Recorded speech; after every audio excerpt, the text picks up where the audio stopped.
Il appuya sur le bouton de mise à jour. La page se rechargea. Le solde était resté inchangé. Quoi? Qu'est-ce que c'est que ça? Murmura-t-il. Ses doigts, déjà moins sûrs, se mirent à courir sur le pavé tactile. Il ouvrit l'historique des opérations. La liste était courte. Dépenses pour les courses, essence, facture. Et une dernière opération, effectuée hier, vendredi, vers 17h. À ce moment-là, elle était encore au travail, s'apprêtant à rentrer chez elle, sans se douter de ce qui l'attendait. L'opération était unique. Transfert de tous les fonds du compte. Le montant était énorme, tout ce qu'ils avaient économisé ces dernières années. Et le bénéficiaire était Lilia Larina.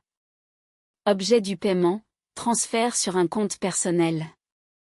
L'ordinateur se ferma avec un bruit sec, faisant sursauter Alice. Elle a tout pris, murmura Denis. Sa voix était étrangère, sourde. Tout, jusqu'au dernier centime. Hier, avant même que je parte pour... Il s'interrompit, mais il était déjà trop tard. Alice avait tout compris. Elle avait tout planifié à l'avance.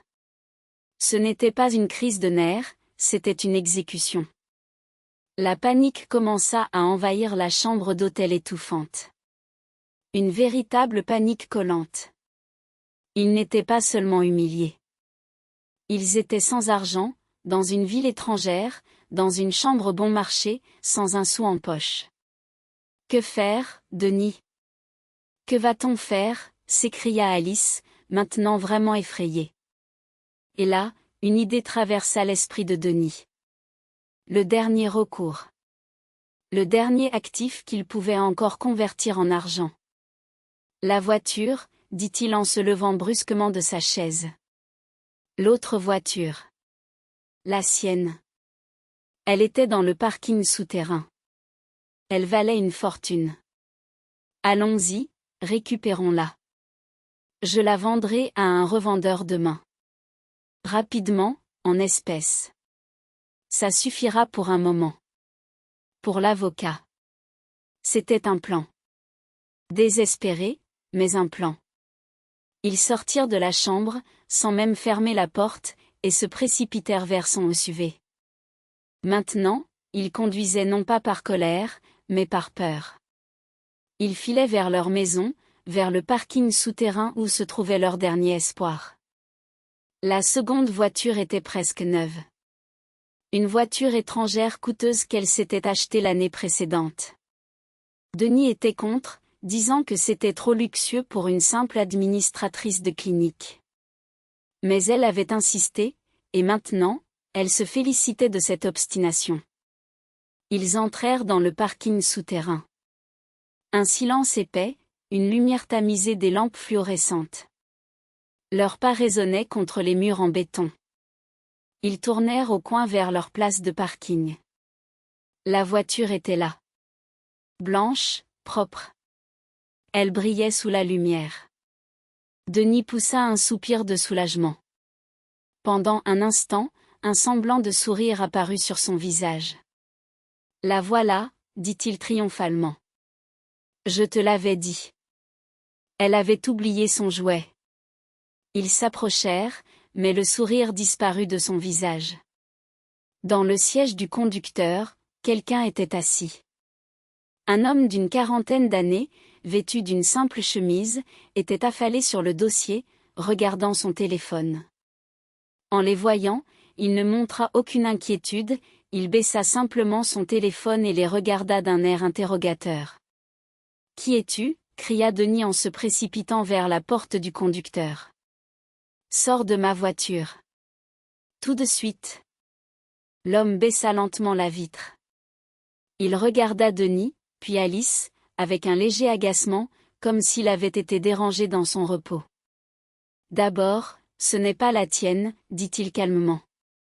Et ensuite, je suis au travail. » Quel travail ? Denis s'accrochait à la poignée de la porte, essayant de l'ouvrir. C'est la voiture de ma femme. Je suis son mari. Sors de là, ou j'appelle la police. L'homme soupira. On aurait dit qu'il s'ennuyait à mourir. Il ne chercha pas à argumenter.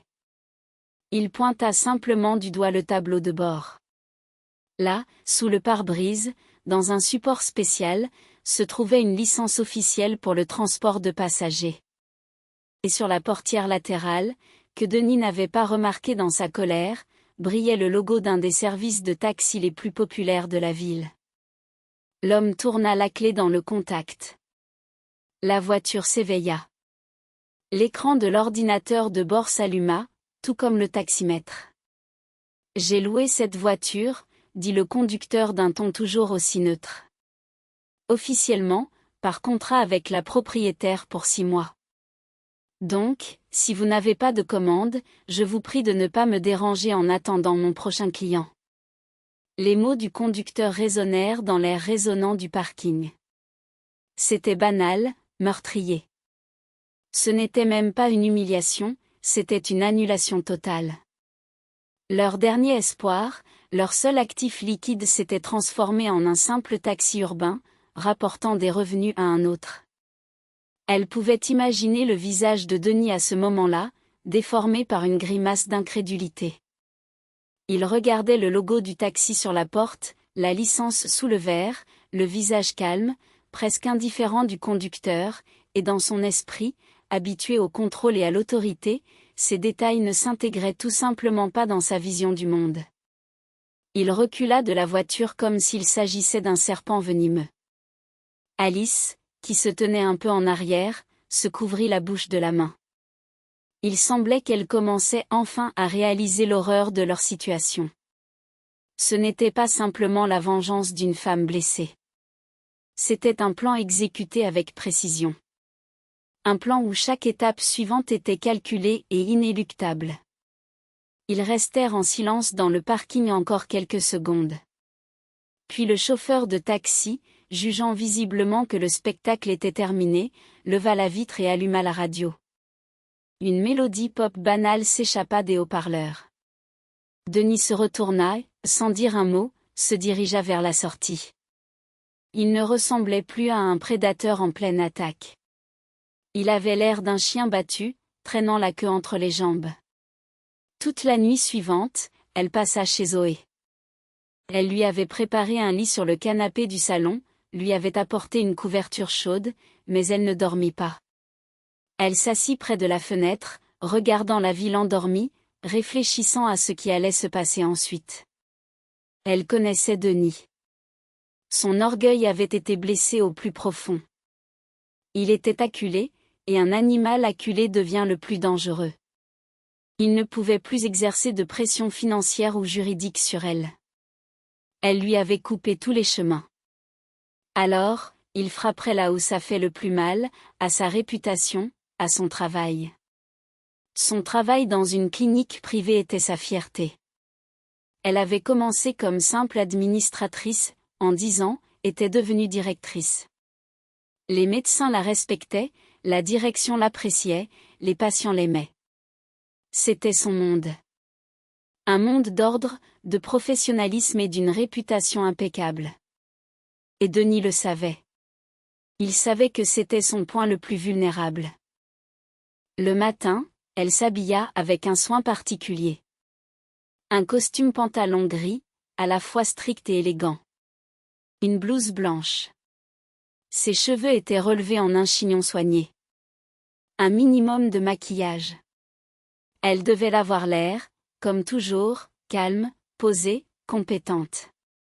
Elle ne pouvait se permettre le moindre indice sur le chaos qui régnait dans sa vie. En arrivant à la clinique, elle se plongea dans le travail. Rapports, graphiques, réunions avec les chefs de département. Elle travaillait avec une énergie décuplée, essayant de chasser les pensées angoissantes. Mais quelque part, à la périphérie de son esprit, un minuteur tic-tac. Elle savait qu'il viendrait. Ce n'était qu'une question de temps. Il apparut vers midi, au moment le plus animé, lorsque le hall était plein de patients attendant leur tour. Les portes de la clinique s'ouvrirent, et il entra en trombe. Non pas qu'il entrât, mais qu'il fit irruption. Ébouriffé, en vêtements froissés, avec des yeux rouges d'une nuit sans sommeil. Alice le suivait comme une ombre. Il s'arrêta au milieu du hall et cria. Pas simplement fort, mais il hurla à plein poumon. Où est-elle? Où est Lilia Larina? Appelez-la ici. Les filles à l'accueil se levèrent de leur siège. Les patients dans les fauteuils se retournèrent, effrayés. Le garde, qui sommeillait à l'entrée, s'approcha immédiatement de Denis. Monsieur, calmez-vous. Il est interdit de faire du bruit dans un établissement de santé. Que vous arrive-t-il? Denis repoussa le garde. Ma femme est devenue folle. Elle m'a volé tout. Tout l'argent, les biens. Elle est dangereuse. Je demande à voir sa direction, le médecin en chef. Immédiatement. Il jouait son rôle. Le rôle du mari trompé, poussé au désespoir, qui s'inquiète pour la santé mentale de sa femme. Il voulait me présenter comme inadapté, déséquilibré, jeter une ombre sur ma compétence professionnelle. Depuis son bureau au 2e étage, elle entendait ce cri. Son cœur se serra un instant. Mais ensuite, elle se ressaisit. Elle s'y attendait. Elle était prête. Elle se leva lentement, ajusta son blazer et sortit de son bureau. Elle descendit les escaliers, chaque pas étant mesuré. Tous les regards dans le hall se tournèrent vers elle. Un silence s'installa. Elle s'arrêta sur la dernière marche. Elle regarda Denis. Pas avec colère, pas avec haine. Elle le regardait avec une profonde tristesse universelle, avec compassion. Denis, mon cher, que fais-tu ici? Sa voix était douce, mais dans le silence qui s'était installé, tout le monde l'entendit. Pourquoi fais-tu ce spectacle? Un spectacle, s'emporta-t-il. C'est toi qui fais un spectacle. Tu m'as volé, tu m'as laissé sans maison. Es-tu encore saine d'esprit? Je suis vraiment désolée que tu le prennes ainsi. Elle continua de parler calmement, avec des notes d'amertume dans la voix. Je comprends que c'est difficile pour toi d'accepter la vérité en ce moment. Mais nous avons convenu de tout. C'était un coup bas, une allusion à une conversation que personne ne connaissait, que son comportement était simplement un refus d'accepter une décision commune. Aux yeux des autres, elle apparaissait comme une victime, et lui comme l'agresseur ayant rompu les accords. De quoi avons-nous convenu? Tu délires. Il fit un pas vers elle. Mais le garde lui barra le chemin, dis-leur ce que tu as fait avec la maison, l'appartement, l'argent. S'il te plaît, pas ça. Elle secoua la tête, et une seule larme parfaitement maîtrisée roula sur sa joue. Ne rends pas cela public. C'est notre affaire personnelle. Rentrons chez nous, nous en parlerons calmement. Nous n'avons pas de maison, cria-t-il, perdant complètement le contrôle. Tu l'as prise. Tu n'as pas de conscience. Tu es malade. Elle se tourna vers le garde et l'administrateur principal, qui sortait de son bureau. Je vous prie de m'excuser pour cette scène, dit-elle d'une voix coupable. Mon mari traverse une période difficile. Il n'est pas tout à fait sain. Je vous prie, appelez-lui un taxi et aidez-le à rentrer chez lui. Je paierai. Je n'irai nulle part, rugit Denis, essayant de se libérer des mains du garde. Je ne partirai pas tant que je n'aurai pas parlé à votre direction. Tout le monde doit savoir que vous avez engagé une folle voleuse. Et à ce moment-là, alors que le scandale atteignait son paroxysme, les portes automatiques de la clinique s'ouvrirent à nouveau. Sur le seuil se tenait Edith Markovna Loginova. Sa belle-mère, grande, élancée, avec une coiffure impeccable et un manteau parfaitement taillé. Elle était l'incarnation du pouvoir et du statut social. Edith Markovna était de ces femmes pour qui la réputation de la famille est tout. Plus importante que l'argent, plus importante que la santé, plus importante que la vérité. Elle balaya le hall d'un regard glacial, qui semblait geler l'air même. Denis la vit, et un soulagement traversa son visage. Enfin, l'artillerie lourde était arrivée. Elle allait réduire cette intruse, Lilia, en poussière. Maman avait toujours été de son côté. Elle ne m'avait jamais vraiment aimé, me considérant trop simple pour son brillant fils. Maman, cria-t-il, se libérant de l'étreinte du garde et se précipitant vers elle. Maman, tu es à temps. Regarde ce qu'elle fait. C'est anormal. Edith Markovna ne le laissa pas finir. Elle ne tourna même pas la tête vers elle. Elle ne prêta aucune attention aux dizaines de regards curieux qui se tournaient vers elle. Elle fit quelques pas rapides et résolus vers son fils. Elle s'approcha de lui.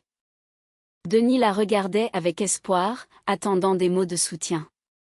Au lieu de cela, sa main s'éleva dans les airs. Un bruit sec et assourdissant de gifles résonna dans le hall figé. La tête de Denis se tourna sur le côté. Une marque rouge apparut instantanément sur sa joue.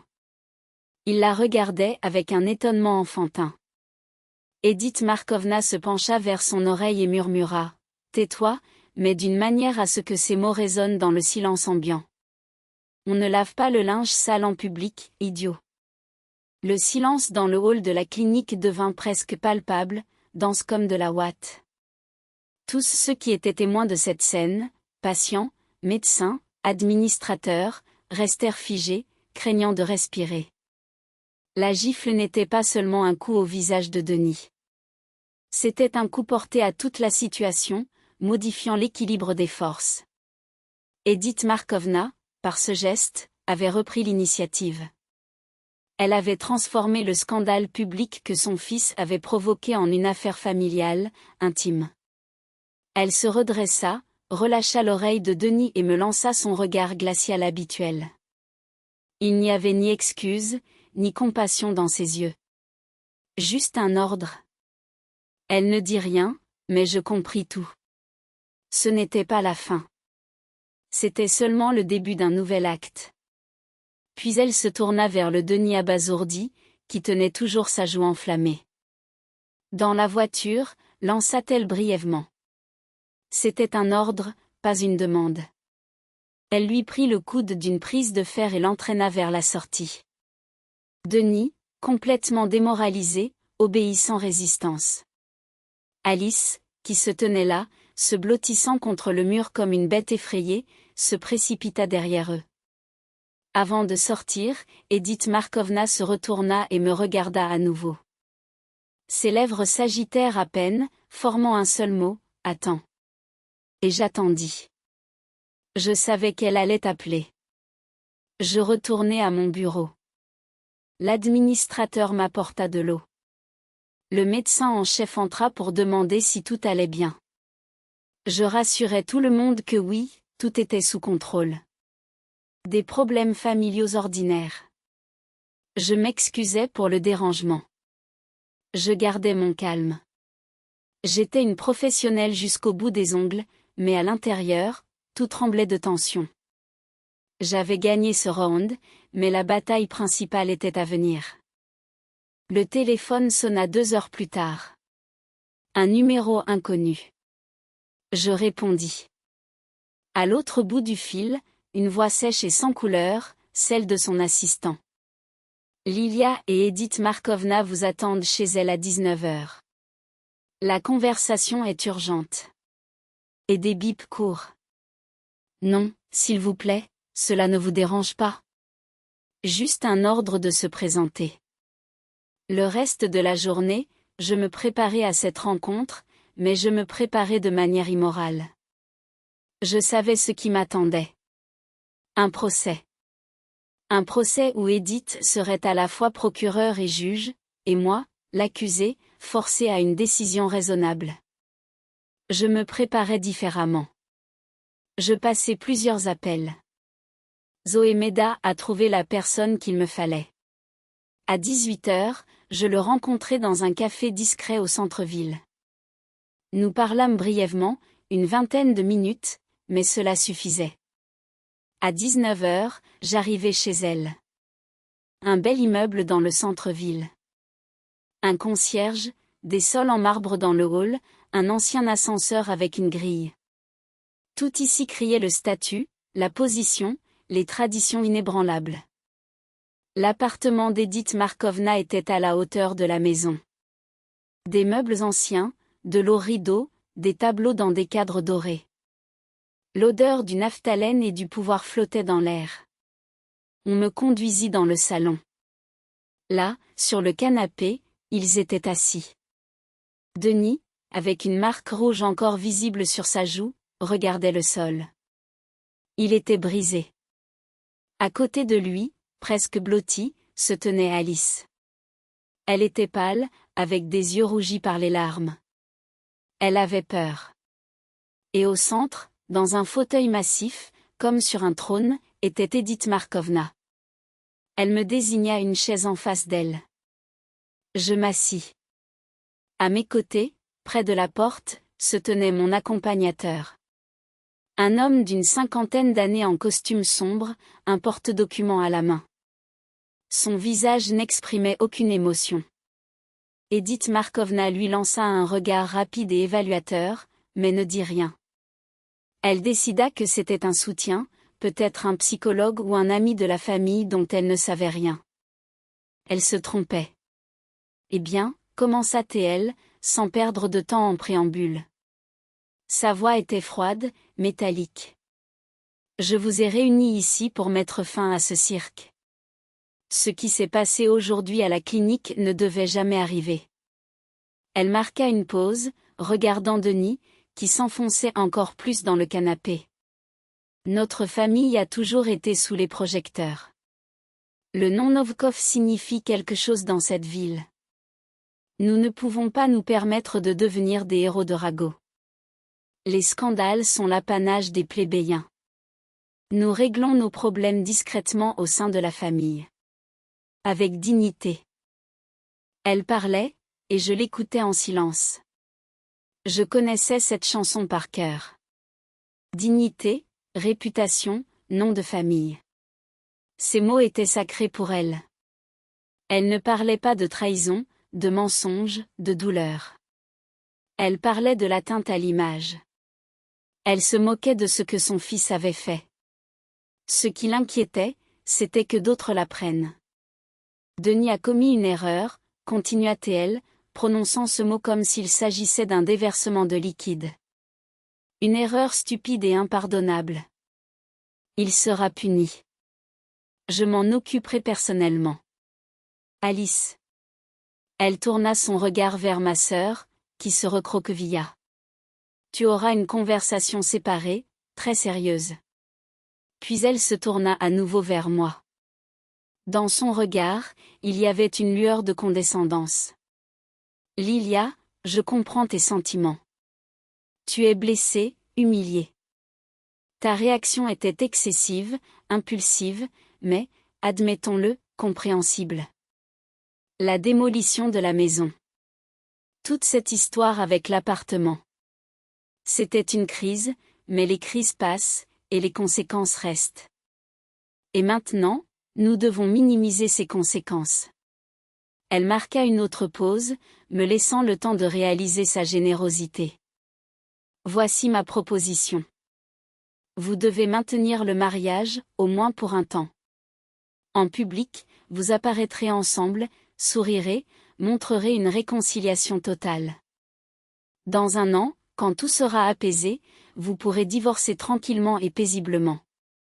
Sans scandale, sans partage des biens. Je veillerai personnellement à ce que tu reçoives une généreuse compensation pour le préjudice moral. Denis signera tout ce que je dirai. Nous préserverons notre image, nous préserverons la famille. C'est la seule solution correcte et digne. Elle termina. Un silence pesant s'installa dans la pièce. Elle attendait ma réponse. Elle était convaincue que j'accepterais. N'importe quel autre à ma place aurait accepté. Sa pression était presque hypnotique. Elle me proposait une sortie simple et compréhensible, de l'argent, du calme, le maintien du statut. Il me suffisait de ravaler mon indignation et de lui donner raison. Je respirai lentement. Non, Edith Markovna, dis-je. Ma voix résonna étonnamment fermement. Elle haussait un sourcil. Elle n'était pas habituée à ce qu'on lui réponde. Que signifie non? Cela signifie que je ne participerai pas à ce mascarade. Je la regardai droit dans les yeux. Votre dignité et la réputation de votre famille ne m'importent plus. J'ai ma propre dignité, et je ne permettrai plus qu'on la piétine. Tu ne comprends pas de quoi tu parles. Sa voix devint plus dure. Tu regretteras ton obstination. Je peux rendre ta vie insupportable. Vous avez déjà essayé. Je souris. En fait, votre fils a essayé. Ça n'a pas fonctionné. Et vous n'y arriverez pas non plus, car je ne jouerai pas selon vos règles. Je jouerai selon la loi. Denis leva la tête. Une lueur de peur passa dans ses yeux. Il commençait à comprendre quelque chose. J'écoutais calmement ses menaces, son discours sur à quel point j'étais ingrate et stupide. Elle parlait d'honneur, de famille, de ce que je détruisais tout ce qui avait été construit pendant des années. Quand elle eut enfin terminé, je me tournai vers mon accompagnateur, qui était resté immobile près de la porte tout ce temps. Je lui fis un léger signe de tête. Il comprit sans mot. Il s'avança, ouvrit son porte-documents et en sortit un dossier bien rangé. Il se dirigea vers le canapé où était assis Denis et lui tendit les documents. Denis regarda la pochette d'un air hébété, n'osant pas la prendre. « Prenez-la » dit mon accompagnateur d'une voix neutre. Denis, lentement, comme dans un rêve, tendit la main et prit les documents. Il ouvrit le dossier. Ses yeux parcoururent les lignes. Son visage devenait de plus en plus pâle. « Qu'est-ce que c'est » demanda Edith Markovna. Sa voix vibrait d'un agacement mal dissimulé. L'homme en costume se tourna vers elle. « C'est une demande de divorce » annonça-t-il d'un ton professionnel. « Je suis l'avocat de Lilia. Nous déposons une demande de divorce. » « Un divorce ?» Edith souffla. « Tu as décidé de prendre ce chemin, petite idiote. Tu ne recevras rien. »« Cela ne m'intéresse pas, dis-je. Mais ce qui devrait vous intéresser, Edith Markovna, c'est cela. » Je pointai le 4e point de la demande. Motif du divorce. Denis, lisant le document, émit alors un son étouffé, semblable à un gémissement. Il laissa tomber les papiers au sol. Alice, assise à côté, se pencha et ramassa la feuille du dessus. En lisant quelques lignes, elle poussa un cri et la rejeta comme si elle l'avait brûlée. L'avocat se pencha, ramassa la feuille et la tendit à Edith Markovna. « Veuillez en prendre connaissance, dit-il. Comme motif de divorce, il est indiqué l'infidélité conjugale. Et conformément à la loi, le document mentionne une tierce personne ayant causé la rupture du mariage. » Il pointa du doigt la ligne. Edith Markovna prit la feuille. Ses yeux se fixèrent sur le texte imprimé. Comme défenderesse dans cette affaire, la citoyenne Larina Alice est citée. Maintenant, leur adultère n'était plus simplement un secret de famille, il était devenu un fait juridique officiel, consigné dans un document qui demain sera sur le bureau du juge et deviendra d'intérêt public. Edith Markovna tenait la demande de divorce dans ses mains. Ses doigts serraient le papier si fort que les articulations devinrent blanches. Elle regardait silencieusement la ligne avec le nom d'Alice. Son visage, habituellement impassible comme un masque, trembla un instant. Elle comprit que ce n'était pas simplement un divorce, c'était une déclaration de guerre. Une guerre qui se déroulerait en public.